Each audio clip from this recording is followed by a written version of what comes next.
Welcome back everyone. Welcome to civil services study. Practice set number 499 पर आ जाइए UPPCS के लिए। और प्रैक्टिस करेंगे इसमें हम पॉलिटी के प्रश्नों पर। ठीक है, तो चलिए स्टार्ट करते हैं। तो क्वेश्चन नंबर 1 है, निम्नलिखित में से कौन से अनुच्छेद राष्ट्रपति एवं प्रधानमंत्री के बीच संबंधों से संबंधित हैं? बताइए। 71, 75, 78, 74, 75, 78, 73, 76, 78, 72, 73, 76। आर्टिकल 74। ठीक है, 74 तो होना ही चाहिए। अब किसी में 74 ही नहीं है तो सबको एलिमिनेट कर दो। 74, 75 और 78 बी। तो संविधान के अनुच्छेद 75 में, फिर 74 में, फिर 78 में क्या है देखते हैं। संविधान के अनुच्छेद 75 में बताया गया है कि प्रधानमंत्री की नियुक्ति राष्ट्रपति के द्वारा की जाएगी और अन्य मंत्रियों की नियुक्ति प्रधानमंत्री की सलाह पर राष्ट्रपति के द्वारा की जाएगी। ठीक है। संविधान के अनुच्छेद 74 में मंत्रिपरिषद का प्रावधान है। इसमें कहा गया है कि प्रधानमंत्री की सहायता एवं सलाह के लिए मंत्रिपरिषद होगी। और 78 में क्या है? 78 में कहा गया है कि राष्ट्रपति को समस्त सूचनाएं प्रदान करना प्रधानमंत्री का कर्तव्य होगा। ठीक है। क्वेश्चन नंबर 2 पर आ जाइए। भारतीय संविधान की निम्नलिखित में से कौन सी विशेषता इस तथ्य की ओर संकेत करती है कि वास्तविक कार्यकारी शक्तियां प्रधानमंत्री के नेतृत्व में मंत्रिपरिषद में निहित हैं? संघवाद, प्रतिनिधिक विधायिका, सार्वभौमिक वयस्क मताधिकार या संसदीय लोकतंत्र? बताइए। वास्तविक शक्तियां मतलब जो रियल हेड है वो है पीएम। ठीक है, तो ये संघवाद को दर्शा रहा है। ठीक है, ए हो जाएगा इसका आंसर। तो भारतीय संविधान के अनुच्छेद 78 के अनुसार प्रधानमंत्री का यह कर्तव्य होगा कि वह राष्ट्रपति को विधायिका से संबंधित समस्त कार्यपालकों की सूचना प्रदान करेगा, कार्यकलापों की सूचना प्रदान करेगा। और संविधान में राष्ट्रपति को संघ का नाम मात्र का प्रमुख माना गया है, जबकि वास्तविक कार्यकारी शक्तियां प्रधानमंत्री के नेतृत्व वाली मंत्रिपरिषद में निहित हैं। ठीक है, तो नॉमिनल हेड है प्रेसिडेंट और रियल हेड है पीएम। क्वेश्चन नंबर 3 पर आ जाइए। यदि भारत के प्रधानमंत्री संसद के उच्च सदन के सदस्य हैं तो, यानी लोकसभा होता है ना उच्च सदन, और निम्न सदन होता है राज्यसभा, तो क्या क्या चीज़ें घटित हो सकती है उनके साथ? उन्हें प्रधानमंत्री पद की शपथ ग्रहण करने के बाद 6 माह के भीतर निम्न सदन का सदस्य बनना पड़ेगा। ठीक है, यानी लोकसभा का सदस्य बनना पड़ेगा उन्हें, अगर प्रधानमंत्री पद पर बने रहना है तो। ऐसा कुछ नहीं है, चाहे कोई व्यक्ति उच्च सदन से आता हो या निम्न सदन से, मतलब लोकसभा से आता हो, राज्यसभा से आता हो, वो प्रधानमंत्री बन सकता है। किसी दूसरे सदन में जाने की आवश्यकता है नहीं।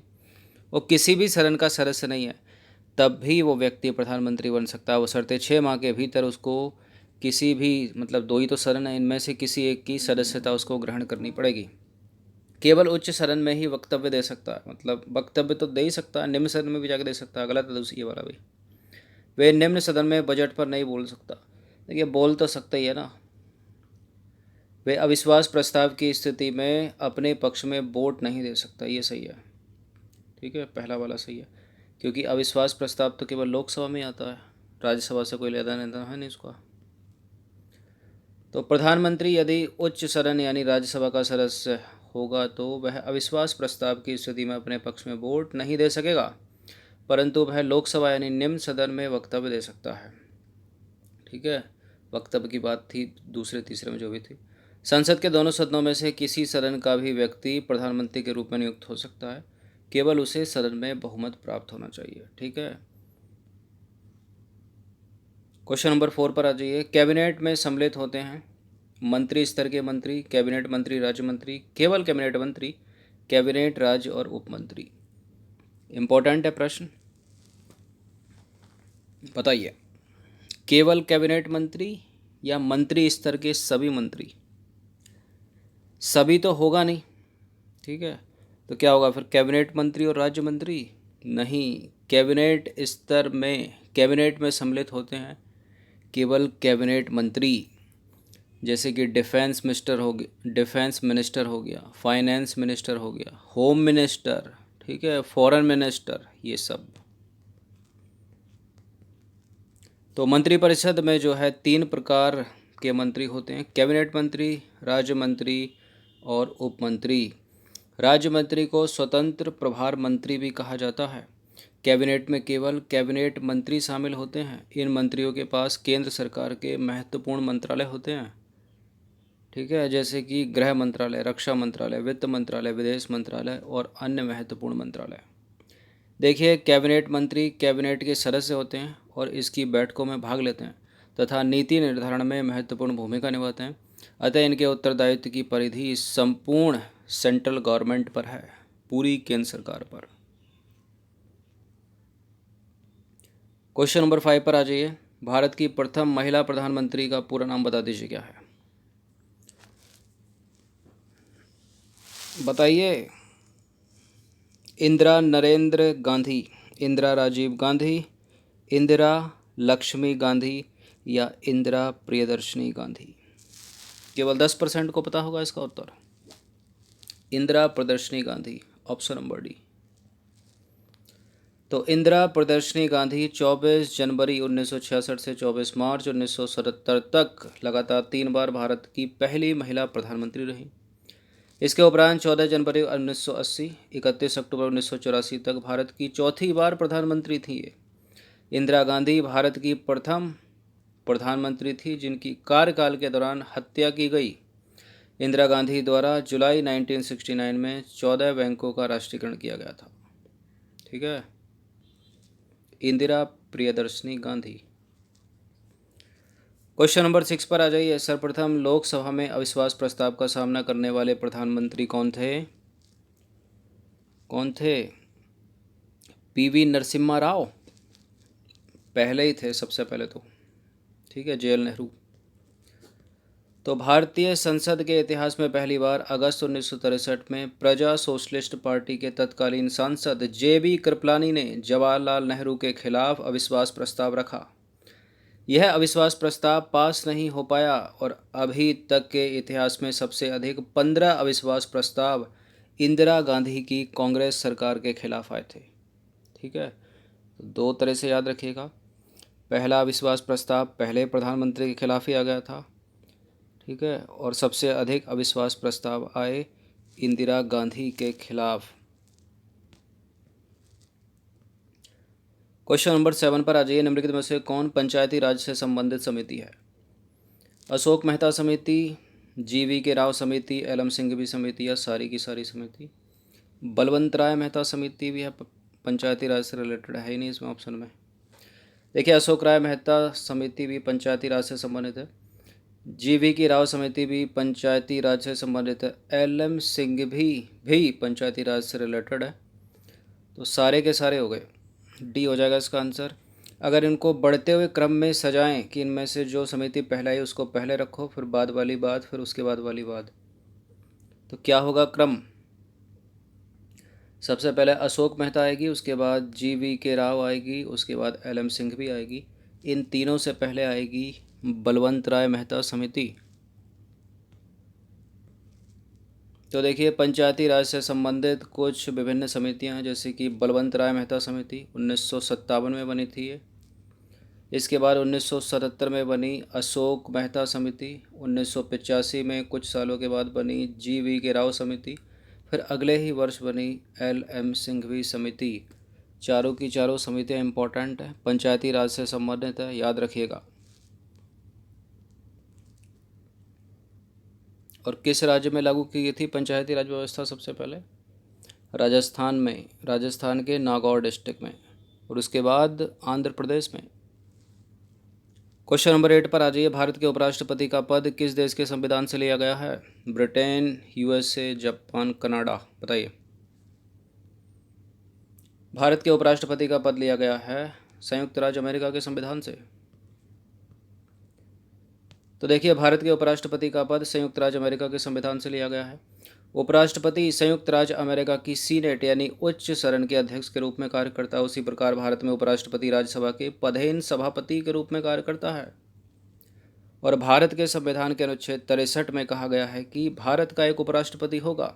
उपराष्ट्रपति का निर्वाचन संसद के दोनों सदनों द्वारा यानी सभी सदस्यों द्वारा, अर्थात लोकसभा और राज्यसभा के सदस्यों द्वारा आनुपातिक प्रतिनिधित्व पद्धति के अनुसार एकल संक्रमणीय मत द्वारा, और ऐसे निर्वाचन में देखा जाए तो गुप्त मतदान होगा उसका।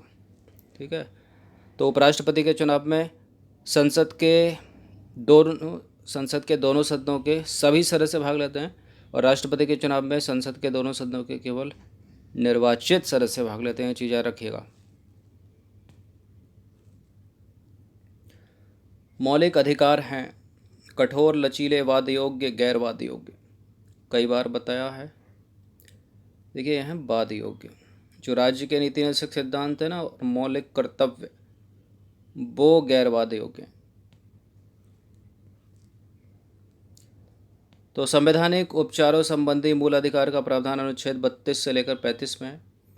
संविधान के भाग 3 में प्रत्याभूत मूल अधिकारों का यदि राज्य द्वारा उल्लंघन किया जाता है, ठीक है, तो आप उसके खिलाफ कोर्ट में जा सकते हो, हाई कोर्ट में जा सकते हो, सुप्रीम कोर्ट में जा सकते हो।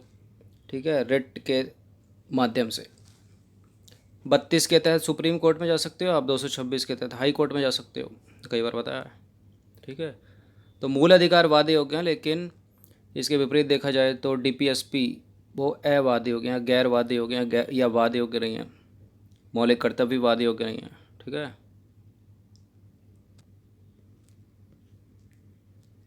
चलिए क्वेश्चन नंबर 10 पर आ जाइए।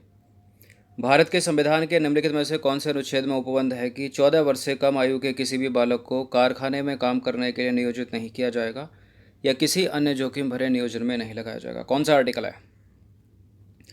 आर्टिकल 24। तो भारतीय संविधान के अनुच्छेद 24 में यह प्रावधान है कि 14 वर्ष से कम के किसी बालक को किसी कारखाने या खान में काम करने के लिए नियोजित नहीं किया जाएगा या किसी अन्य संकट भरे नियोजन में भी नहीं लगाया जाएगा। आर्टिकल 24 इंपॉर्टेंट है, याद रखिएगा। क्वेश्चन नंबर 11 पर आ जाइए। निम्नलिखित में से किस एक अधिकार को डॉक्टर भीमराव अम्बेडकर के द्वारा संविधान की आत्मा कहा गया है? किसको कह दिया? अनुच्छेद 32। अनुच्छेद 32 में क्या लिखा है? संवैधानिक उपचारों का अधिकार, धर्म की स्वतंत्रता 25 से 28 में है। संपत्ति का अधिकार तो हटा दिया गया है ना, अब 300 के ए में डाल दिया गया है इसको, और समानता का अधिकार 14 से 18 तक है। ठीक है। तो डॉक्टर अंबेडकर ने संविधान के अनुच्छेद 32 जो है संवैधानिक उपचारों के अधिकार से संबंधित, उसको कहा है संविधान की आत्मा। क्वेश्चन नंबर 12 पर आ जाइए। यदि पंचायत भंग होती है तो किस अवधि के भीतर निर्वाचन होंगे?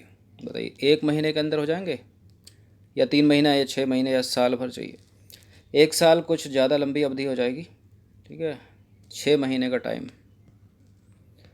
तो 73वां संविधान संशोधन अधिनियम 1992 द्वारा संविधान में भाग 9 जोड़ा गया, और इस भाग में 16 नए अनुच्छेद और एक नई अनुसूची यानी 11वीं अनुसूची जोड़ी गई।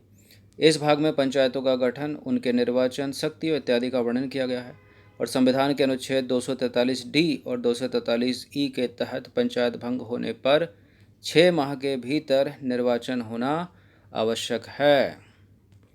और पंचायत का चुनाव लड़ने के लिए न्यूनतम आयु कितनी चाहिए? 18 वर्ष नहीं, 21 वर्ष। ठीक है। क्वेश्चन नंबर 13 पर आ जाइए। निम्नलिखित क्षेत्रों में से किस एक में राज्य सरकार का स्थानीय इकाइयों पर नियंत्रण नहीं होता है?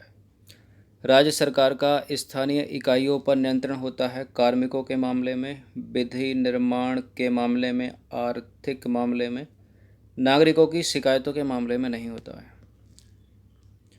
तो स्थानीय इकाइयों पर नागरिकों की शिकायतों के मामले में राज्य सरकार का नियंत्रण नहीं होता है।